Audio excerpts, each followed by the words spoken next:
Hello बच्चों, चलिए प्रश्न को देखते हैं। प्रश्न है घटना ए की प्रायिकता योग घटना ए नहीं की प्रायिकता बराबर है।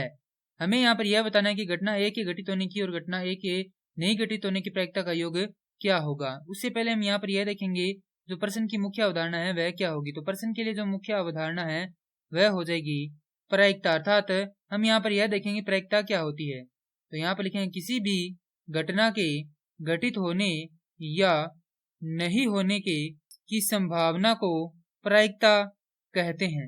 अब प्रश्न में दिया कि घटना एक के घटित होने की प्रायिकता, तो यहां पर लिखेंगे घटना ए की प्रायिकता योग घटना ए नहीं की प्रायिकता बराबर होता है 1, क्योंकि हम जानते हैं कि किसी भी घटना घटित होने की और नहीं घटित होने की जो प्रायिकता है वह कुल कितनी होती है, 1 होती है। और किसी भी घटना की अधिकतम संभावना कितनी होती है या प्रायिकता कितनी होती है, 1 होती है।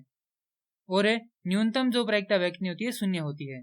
तो यहाँ पर हम उदाहरण ले सकते हैं कि किसी सिक्के को उछालने पर चित्त आने की प्रायिकता, और हम जानते हैं कि सिक्के को उछालते हैं तो हमारे पास जो अनुकूल परिणाम है वह कितने होते हैं, 1 होता है। क्यों होता है? क्योंकि हमें यहाँ पर चित्त लाना है और कुल परिणाम होते हैं 2, तो 2 लिख देते हैं। कौन कौन से होते हैं कुल परिणाम? होते हैं हेड और टेल, जिन्हें हमें पट व चित्त कहते हैं। तो यहाँ पर चित्त आने की प्रायिकता ज्ञात करनी है, अर्थात अच के आने की प्रायिकता ज्ञात करनी है। तो कुल परिणाम 2 है, अनुकूल कितने हैं, 1 ही है, क्योंकि यहाँ पर चित्त कितना 1 है। तो यहाँ पर अनुकूल परिणाम कितना हो जाएगा, 1 हो जाएगा, प्रायिकता हो जाएगी 1/2।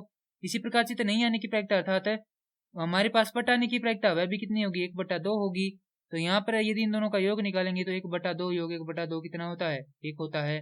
तो यहाँ से हम लिख सकते हैं घटना ए की प्रायिकता और घटना ए नहीं की प्रायिकता क्या है, 1 है।